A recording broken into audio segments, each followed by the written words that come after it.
Hello and welcome back to our another live event online patient meeting tonight. I'm Caroline, your host as always. It's good to be back here.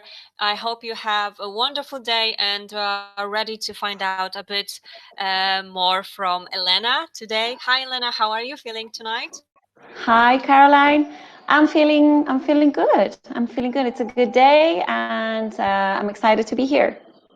We are definitely excited to have you here with us as well. And well, we are definitely waiting for all the patients' questions. So just a short reminder that you will be able to ask your questions and Elena will answer Okay. them for you. We will first start with the most common questions and then we will go for your questions. All you need to really do is type it in the chat section and we will be showing those questions on the screen and Elena will be able to help you out a bit, I'm sure. And just let me remind everyone that those Stronger Together events are available on our website, My IVF Answers. All upcoming ones also will be available there. And Stronger Together event has been brought to you because we know you are not able to proceed with the treatments. However, we definitely want to make sure that you will have a chance to meet top experts, ask your questions, find out a bit on what you can do on your cases. And well, when it is ready, you will be able to go ahead and start it right away as well. And those events also, they are possible. They are has been brought to you with the help of our ambassadors and partners. You can see them right here as well. And well, without them, as always, it wouldn't be possible. So thanks for that as well. Yes. And tonight we have yet another topic to tackle, this time international patient process during COVID safety measures. So I would say a very hot topic for sure. The clinics are reopening, so new measures have to be taken into account for sure. So, well, Elena will simply explain how it works and then you will be able to ask her questions. All right. Are you ready to start? Yes, I am. Okay. Perfect. Okay, Go ahead so then. good evening, everyone, and thank you for taking your time to be here at today's event. From Equipo Juana Crespo, we also want to thank, of course, Caroline and the whole team at IVF Media and Partners who are really doing an outstanding job putting these events together that provide top-line information for patients all around the globe looking for the best treatment solutions and the best team in their case. So thank you for that. Okay, today's topic is international patient process during COVID safety measures. And how this process will be different, taking these measures into account. I will explain first how the process works, and then second, I will explain which measures we will take and what they mean in practical terms for patients. So at our clinic, we are prepared to offer a comprehensible online fertility consultation that will provide you with a pre-diagnosis. Okay, how this works is we can resume in 4 steps. Once the patient gets in touch with us, we start the process. The first part of the process is that we receive all the medical and fertility records as complete as possible, together with data protection form. The second step is our specialized nurses will then study all this information. They will contact you previous to the appointment with the doctor so that they can fill in any gaps and complete your medical history. The third step is when this is ready, the doctor will thoroughly study your case and prepare the consultation.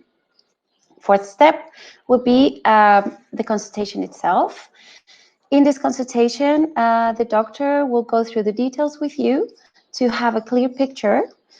She will also explain the possible causes for your case, for the fertility problem. and how we approach every single cause at our clinic. Okay, she will then provide a treatment plan based on this pre-diagnosis. This treatment plan enables patients to act directly after the appointment in terms of gathering the information that we might be missing, undergoing the tests that are necessary to complete the diagnosis. Once this is the first consultation is ready, then patients can go ahead and undergo all these tests and these examinations at their home country.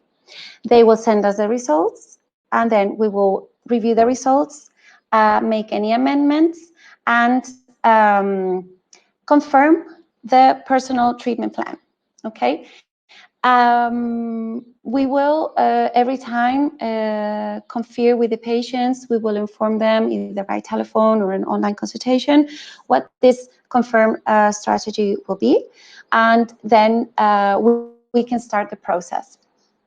Okay, so as we will try to reduce travels, this has to do with the safety measures.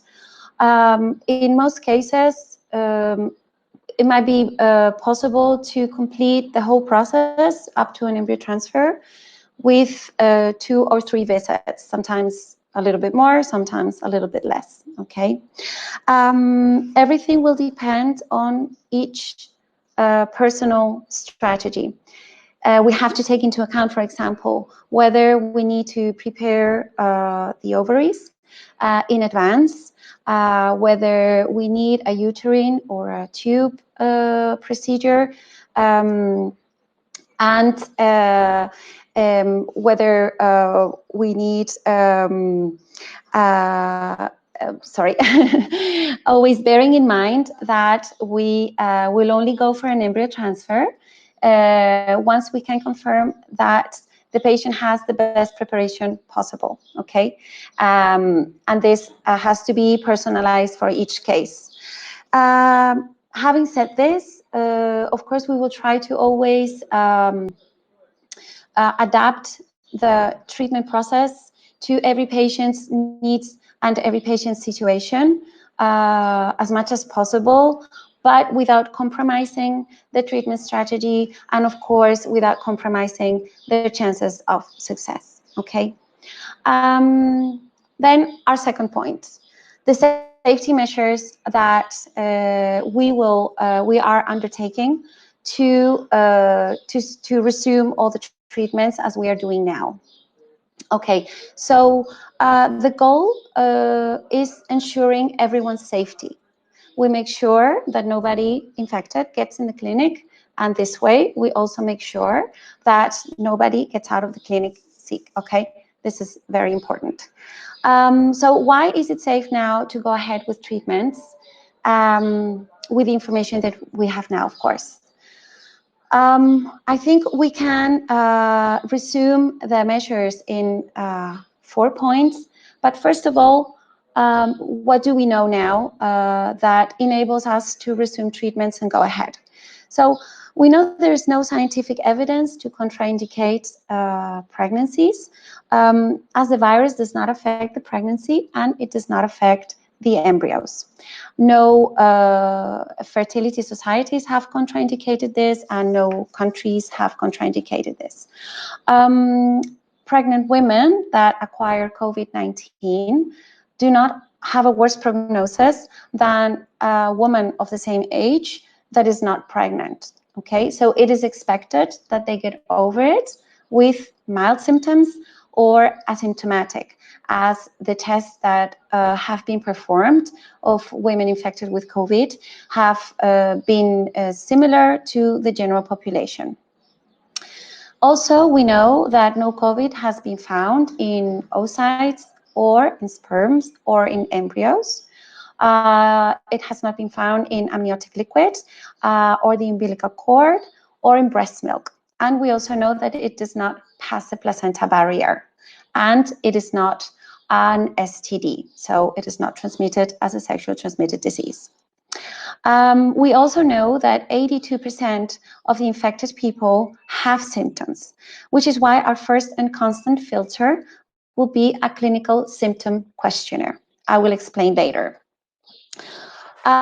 This means that we can only start treatments with patients that are not infected at present. And it also means that given the information we have now, we will delay treatments for patients that are at any of the risk groups, okay? So how do we protect ourselves and others? We will do this with fluent reciprocal communication, with clear measures and instructions, and with confidence. We can break down, as I said, these measures in 4 areas. The first area, which would be the cleaning measures. Our clinic is completely disinfected, the entire clinic, twice a day, ensuring about 99.9% of absence of viruses. Furthermore, between every patient visit, all areas that come in contact with patients will be disinfected as well, whether this is the consultation room or exploration room or in the surgery area. Furthermore, our surgery area and the IVF lab, of course, have a set of additional measures that provide, in the end, a climate that is as similar as possible to the uterus. This comes down to 5 main features, which are ultraviolet lamps and HEPA and carbon filters, continuous air renovation and a high negative pressure in both areas, and a continuous measurement of volatile organic compounds. I did have to read that one because I just don't keep it in my head. Okay, the second point would be hygiene measures. For the hygiene measures, everyone should be wearing masks and gloves and any other additional equipment necessary for the different procedures. We have implemented safety screens at the different counters. The waiting rooms have been rearranged so that patients can wait safely, maintaining the necessary distance of 2 meters, and also hydroalcoholic tubes have been provided throughout the clinic. The safety measures come down to the idea of minimizing the presence in the clinic and maximizing the efficiency of the procedure. So what is important for patients here is that they know that we will try to do all the administrative reviewing, question, doubts, everything that we can do in advance by an online meeting or by phone. We will do that in advance so that we minimize their time, the time they spend at the clinic, okay? Also, like I said, our daily protocol of testing the clinical symptoms, we will do it both for staff and for the patients. So every time one of our nurses calls a patient a day or 2 in advance to their visit, they will also go through the clinical symptom questionnaire with them, okay, to register any change in their condition and then make any arrangements of any changes necessary. This is the same clinical questionnaire that we take on to ourselves, the staff, every day to ensure that nobody with symptoms related comes to the clinic. And clinical measures. This is also very important to know that all patients, before they undergo an egg retrieval or an embryo transfer or any type of surgical procedure, they will need to have a very recent as close as possible to the procedure. So maybe that is a couple of days or 1 or 2 days in advance, a negative PCR test. Okay, it is possible to do it at our clinic. It is also possible to do it at different labs in our area, and patients can also do it at their home country. We're also actively at present looking for the possibility of providing patients with kits if they cannot perform the PCR at their home country. Okay, so all in all, these are the measures that we are taking now at present, and it is important that we remember that we are writing on a white canvas as we speak. So we must be updated with every information at every moment so that we can make any changes necessary. And I think this sums up the information that I wanted to head you up with. And I hope I have explained that in a practical way. And I am ready to answer any questions.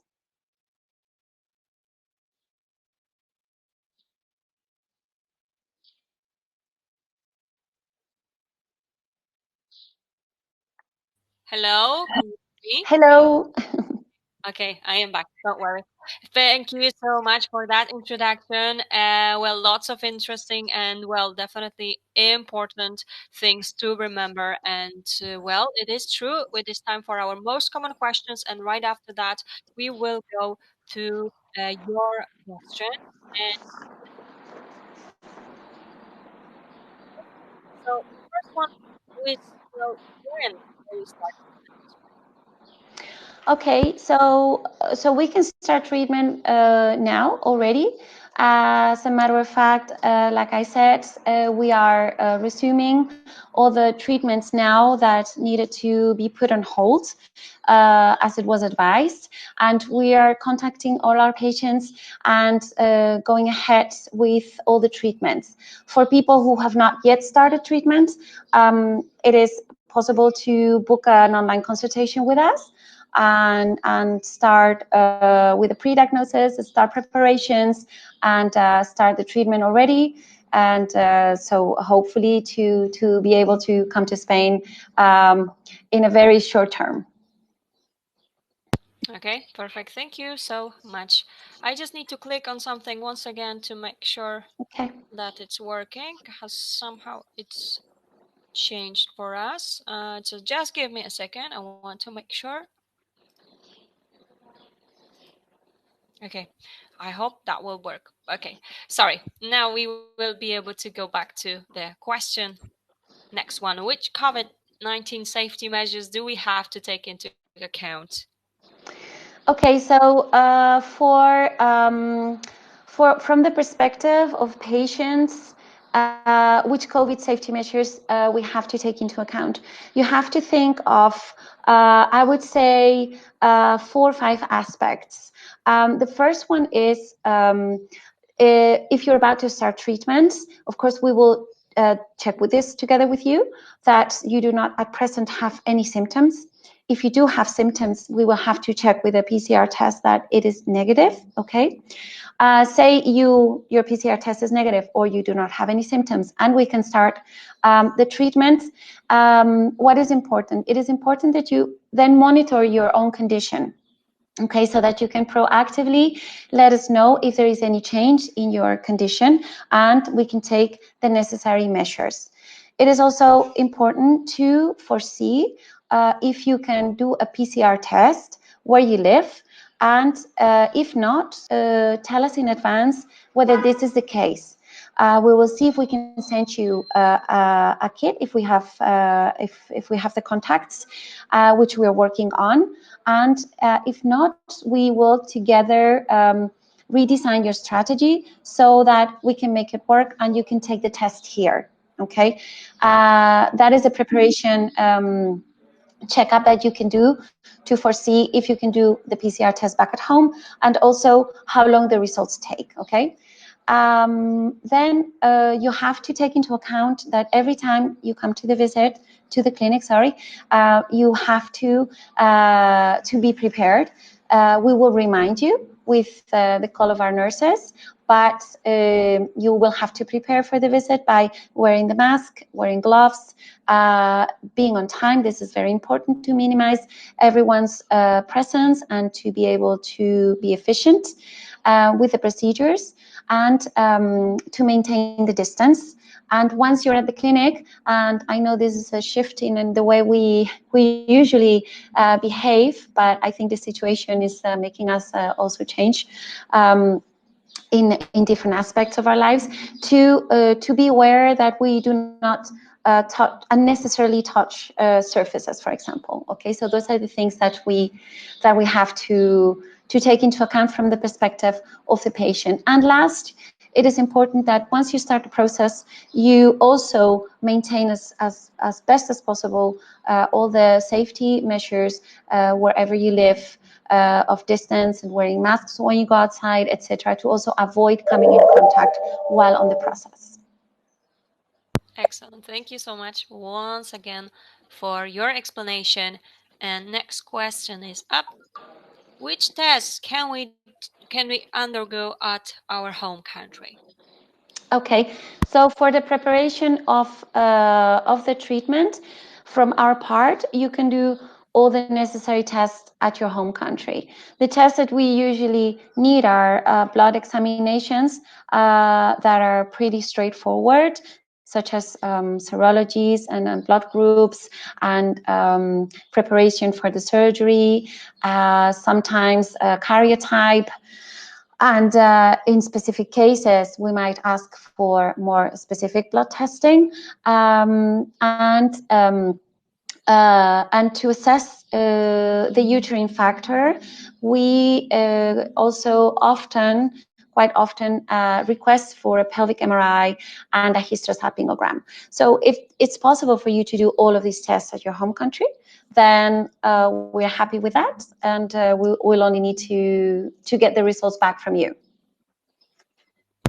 Excellent. Again, thank you so much for this. And next question is right here. So how many times will we need to travel to Valencia? Okay, so like I said, in most cases, 2 to 3 times will be enough up to the embryo transfer. But it will always depend on each individual strategy, whether we need to repair the uterus or to make any tube surgery. In that case, it might take 1 or 2 more visits, but I would say in average 2 to 3 times would be enough in most cases. Perfect. Thank you once again for that. And do you have any accommodation addresses where we can book our stay? Yes, in fact, we have at the moment 2 addresses here in Valencia who cover accommodation for our patients during the state of alarm. So, we will provide, of course, patients with this contact and addresses and help whenever necessary to make a booking. And there should be coming more. We are associated with sanitary clusters, and we try to keep informed of any advances with regards to traveling, flights, and accommodations. Okay. Thank you once again. You're welcome. We will slowly start with your questions, so just type it in the chat section and Elena will be happy to answer them for you. And the last question of those most common ones are, do we need a specific document to travel to Valencia? Okay, so at this moment, yes, we are issuing certificates to all the patients that need to come to the clinic. In this certificate, we explain the reasons, the medical reasons, and we highlight the need for the patient or the couple to come to the clinic. It is true that we cannot assure patients that this will be valid in every situation, because of course part of these requirements also depend on the home country legislation or the requirements that they need. It would be helpful if patients can gather some information in advance on what it is that they exactly need, but we provide this certificate and we can make any amendments necessary. That is not a problem. Perfect. Thank you once again Welcome. for answering all those questions, those most common ones, and it will be time for our questions, your questions, of course. So there are a few already here, so I just need a second and make sure that it's still possible, as we are just having some slight issues with the chat section and Q&A list. But don't worry, I will need like 1 minute and I will try to fix this, okay? So please don't go anywhere and I will disappear for like 1 minute, okay? And then please, if you could stay with us, and all of you please stay with us. I will try to simply double check if I can fix this now. Okay, No 1 more. problem. Perfect, thank you.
All right, apologies. I am back. I double checked if we can do something, but I'm afraid at this point we cannot go as we always do. We always show those Okay. questions on the screen. However, Elena, you can see them, of course, in the Yes, chat. I can. So today we just needed to do it a bit differently. I will be reading out the questions. You can see them in the chat section, and we need to do it this way. Okay? Okay. Perfect. Apologies about this. It's not what happened. Some technical issues, but uh, it's it's the life, right? So so I just will put just a second. Let me just put some other. Okay, here it is. As we cannot show the questions, however, we can do it that way. And the first question is here. As you can see, hi there. Thank you for that. I would like to ask if you offer any advice on COVID-19 testing to enable travel. This is when traveling from the UK. okay. So I think it comes down to what I said before. First of all, we are relying on the PCR test, which is the test that tells us if a person is infected now. And in that case, like I said before, if you can first monitor if you have any symptoms. If you have any symptoms, then it would be helpful to do the PCR test and to confirm that it is negative before traveling. If you are thinking whether there is requisite of being tested before travel. I would have to check on that, not as far as we know. And for our patients abroad, if they are able and this PCR test is accessible to them, then it would be helpful maybe to also do it beforehand to make sure that there is no problem and that you can travel without any problem. Okay, excellent. Thank you so much for this. And if you could take a look at the next question, Yes. what is PCR test? Okay, so Andrea, thank you for your question, and Summer, thank you for your question as well. So the PCR test is a test. It stands out for polymerase chain reaction, and it is a type of test, like I said, that the information it gives us is whether someone is infected at present, and this is why we rely on this type of test. Okay, so there are other tests that check for maybe antibodies, but since that may take a while before a person can make antibodies, and what we need to ensure is that someone is not infected while they are going on treatment, or if they are about to go any of the procedures, we rely on this test. Okay, so this test gives us the results in 48, 72 hours, and it will tell us whether someone is infected at that moment. Okay, so I hope that helps with your question. Okay, thank you again for Okay. that. Next Let me see. question is, I'm just going to pull this up because otherwise I think I scroll too fast. okay. I think it's Susie, right? Yes, that's right. Okay. A difficult question, but have you had any insight as to when we may be able to travel to Spain to get treatment? I have frozen eggs to transfer first from the UK. Do you know if Spain is accepting transfers from abroad at present? Okay, Susie, thank you for your question. Indeed, it is a little difficult because it is something that we don't have clear information about. What I can tell you, and this is up-to-date information of us to yesterday. Like I said, we are associated and in contact with a number of sanitary clusters. There has been a study of about 600 flight planners, and the expectancy is that by the end of May, some flights may restart, and probably June, July, we might be at a level of a good accessibility to flights. Okay, so this is what we expect. So, like I said, it is also a good idea to start any preparation now, because by the time we need to get going, the expectancy is that there will be flights and that people will be able to fly. And as you know, these are also medical reasons. Okay. As for the frozen eggs, I think you mean maybe embryos that you have to transfer from the UK. There is a number of conditions that have to be met, okay, to accept frozen gametes from another country. At present, I'm not sure whether there is any specific ban or any specific requirement during the COVID. I think this is something that we can look up for you. Okay, so feel free to contact us. I think you have the details through my IVF answers, so that we can look into this question for you and answer it with confirmed information. Okay. Perfect. Thank you again for that. Next question is, do you recommend where to get medication from back in the UK? Okay, so of course, getting medication in your home country will make it easier for the process, in the sense that you do not need to travel to Spain before you start the treatment. There are a number of possibilities, and there's also the possibility of getting them through some providers that are specialized in getting a medication for IVF patients. And so Wendy, if you want me to get this information to you, also no problem. You can contact us through the information at the website, and otherwise through our own website at juanacrespo.es. And I'll be happy to send you any specific addresses and contacts that we know help patients when the regular way through the doctor proves to be a little bit more difficult.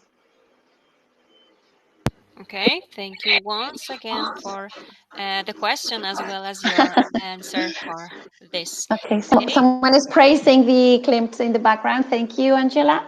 We Yes, love it that's too. true. That is true.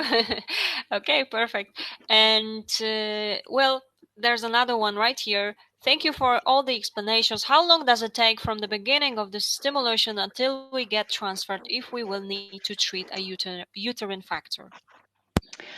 Okay, so that's a good question. Thank you, Nancy. From the beginning of a stimulation, if we need to treat a uterine factor, we might be thinking at a time range of maybe between 4 to 6 months. Okay.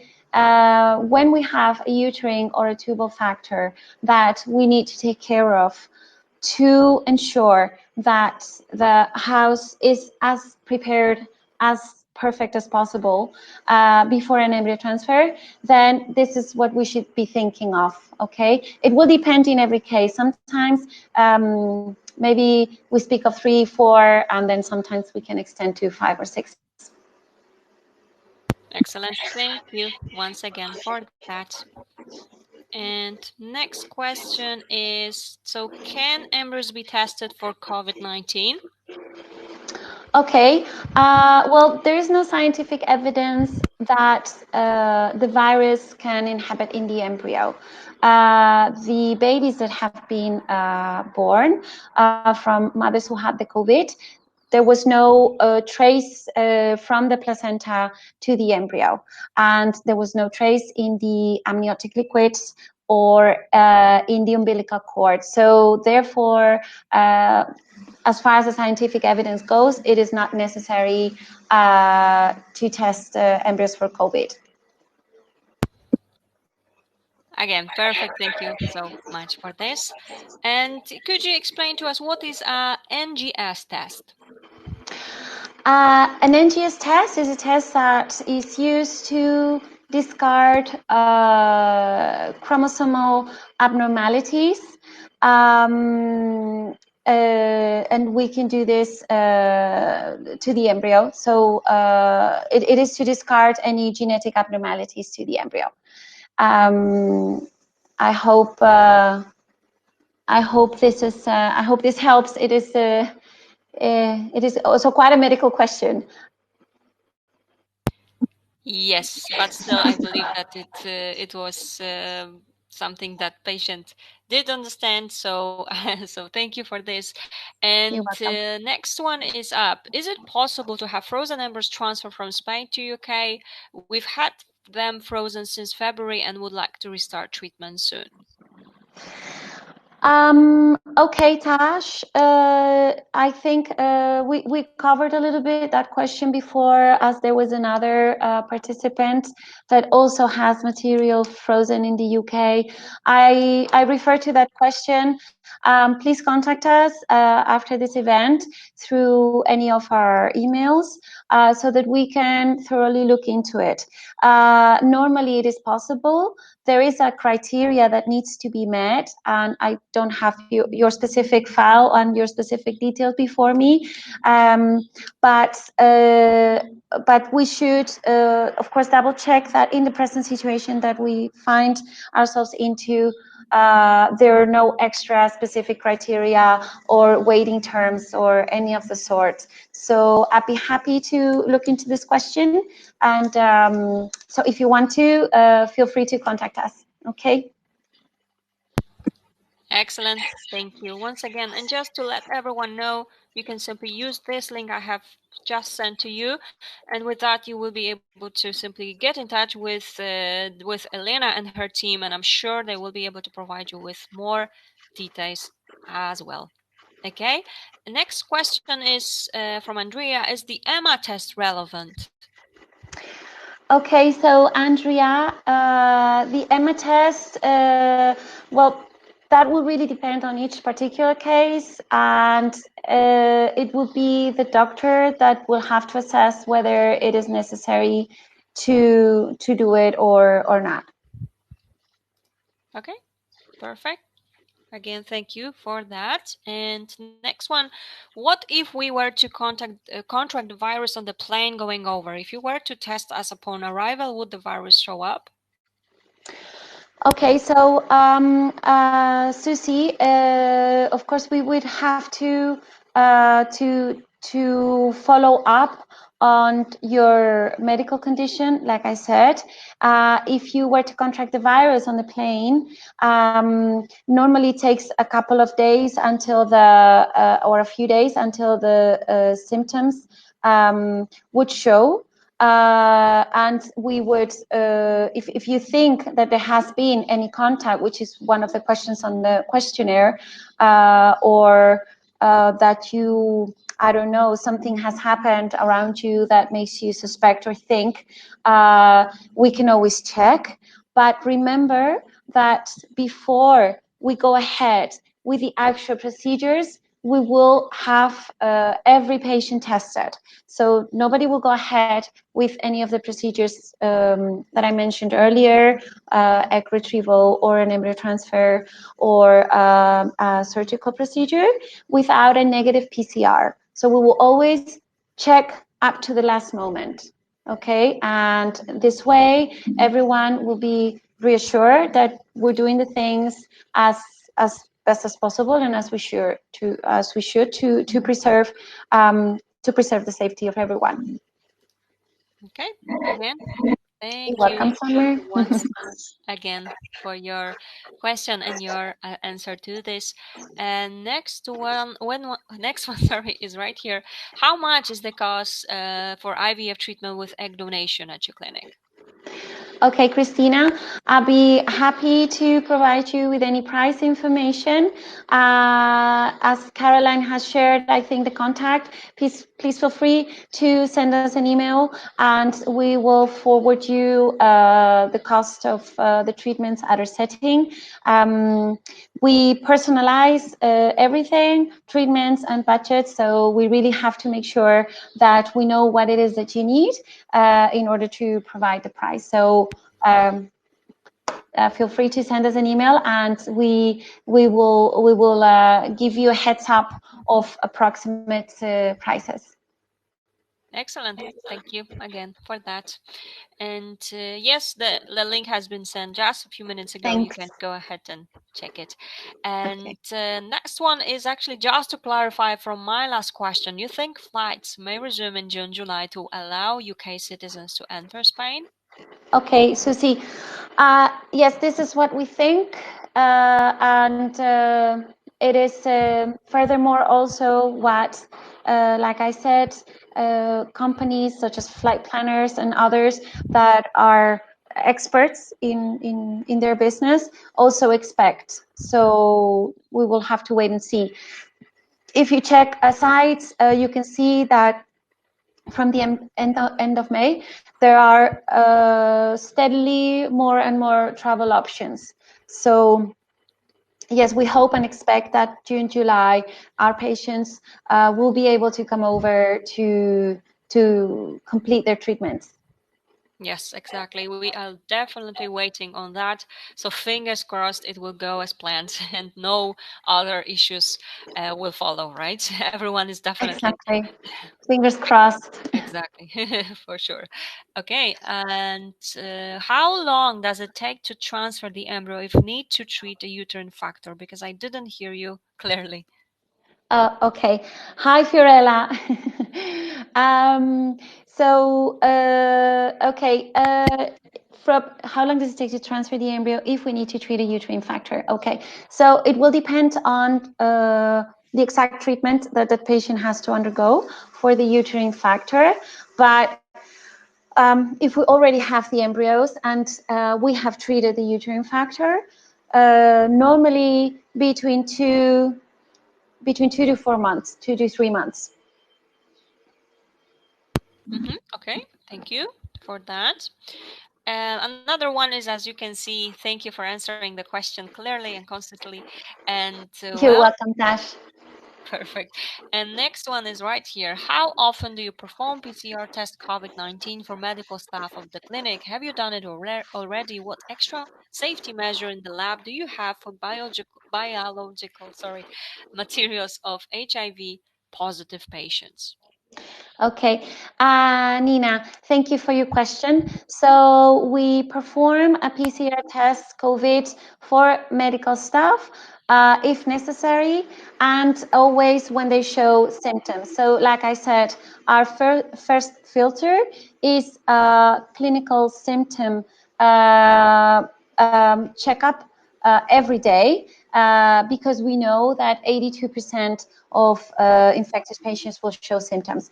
And if we need, by any symptoms, perform a PCR test, then all of the tests that are necessary will be performed. The next question is, what extra safety measures in the lab do you have for biological materials of HIV positive patients? Okay, so Nina, as I am not one of the persons that is an expert in all the lab procedures, I cannot explain to you exactly what these safety measures are for biological materials of HIV positive patients. I can assure you that we can treat patients that are HIV positive. Of course, we always have to look into every personal file, but this is possible. But I will be more than happy to provide you with every specific measure that our lab performs in such case. So please send us an email so that I can fully answer your question. Thank you. Excellent. Thank you once again for this again. And someone is typing, so I just want to make sure we do have another question.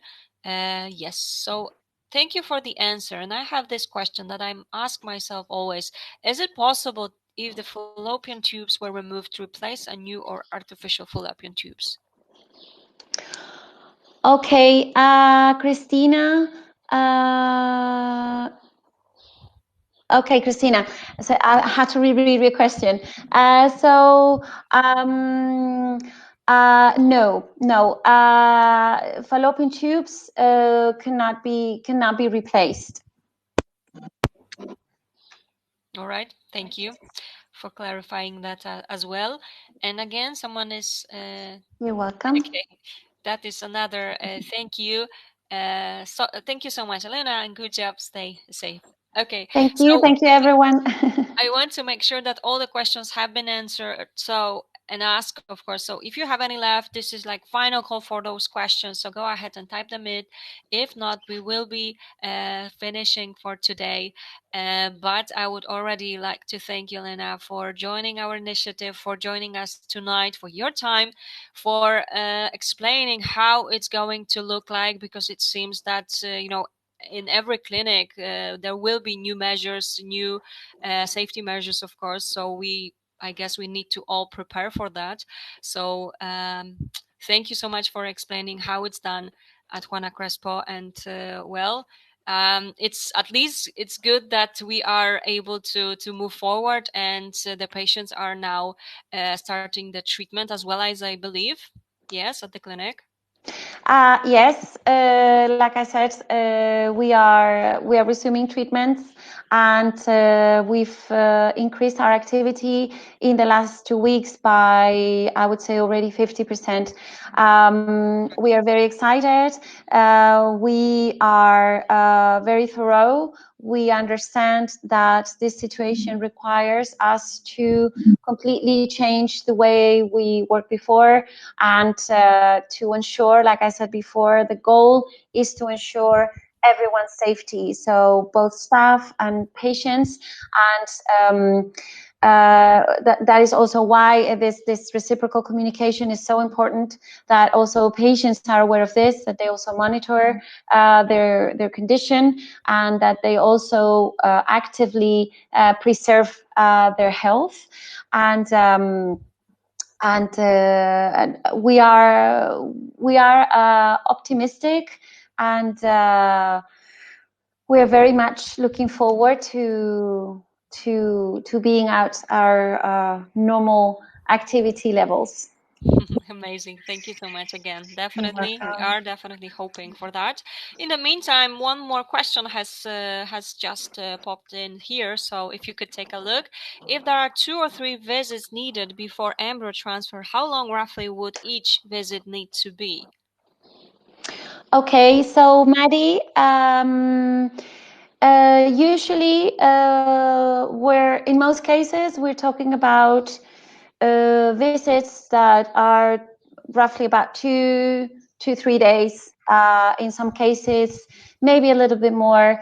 For example, the ones related to the transfer may be between 3 to 7 days, because we will see you at the time that you might be prepared, but sometimes we need a couple of days longer.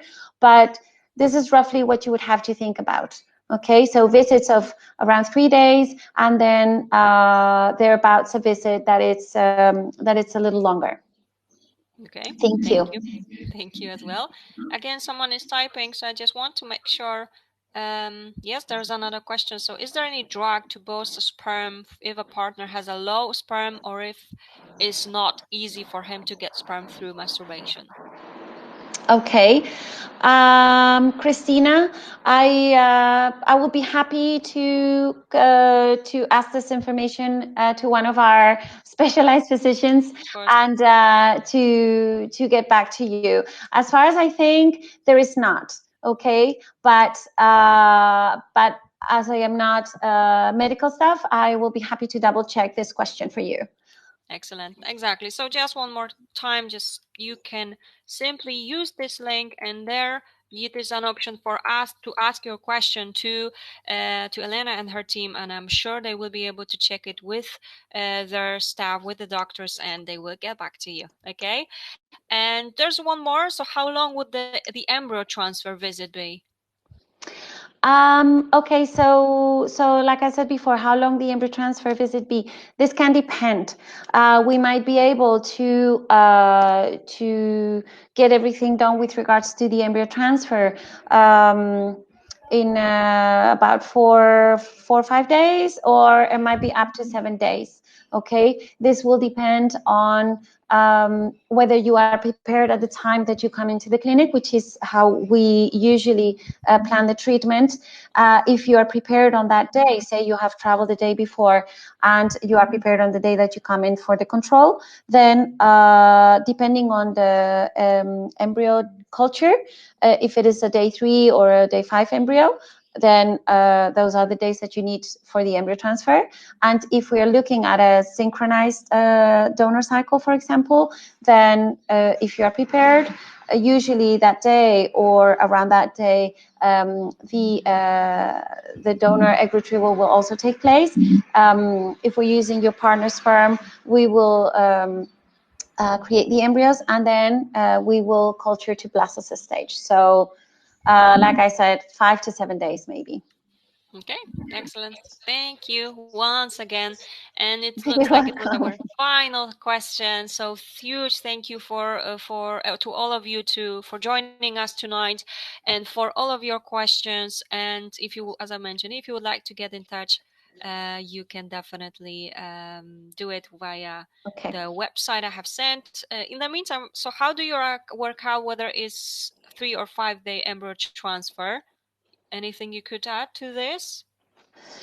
How do you work out whether it's a 3-day or 5-day embryo transfer? So, Susie, if you mean in terms of the number of days that you need to stay, it will depend on the strategy that we're going through with you. It is, of course, the embryo that tells us when it has to be transferred. according to the number of days of culture. So say your embryos are frozen and it is a day 3 embryo and you come in for the embryo transfer prepared, then you will maybe stay 4 or 5 days. If it is a day 5 embryo, then we might be looking at 6-7 days. Okay, so it is the embryo that leads in terms of planning when the embryo transfer should be done. Perfect. Thank you once again for that. And it seems that we are finishing, and I'm just checking. Okay, if you could take a look at this one. Hi, could we contact beforehand with the clinic request information on the first contact, or we need to have all medical test results with me? I have uterine problems. Okay, Carolina, you can contact us right away if you want to, with, of course, any answers that you have. We can double check with you the information that you have already available.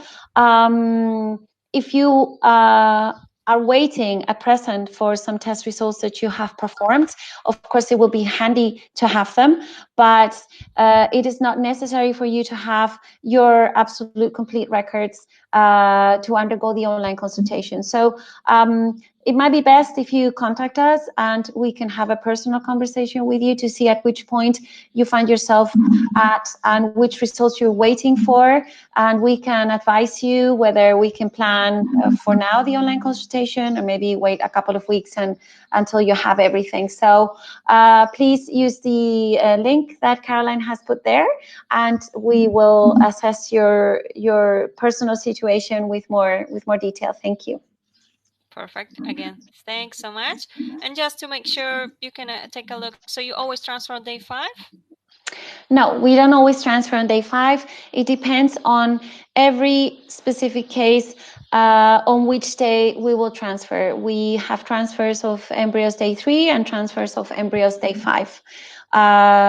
We have to look at all the different factors and every personal treatment plan.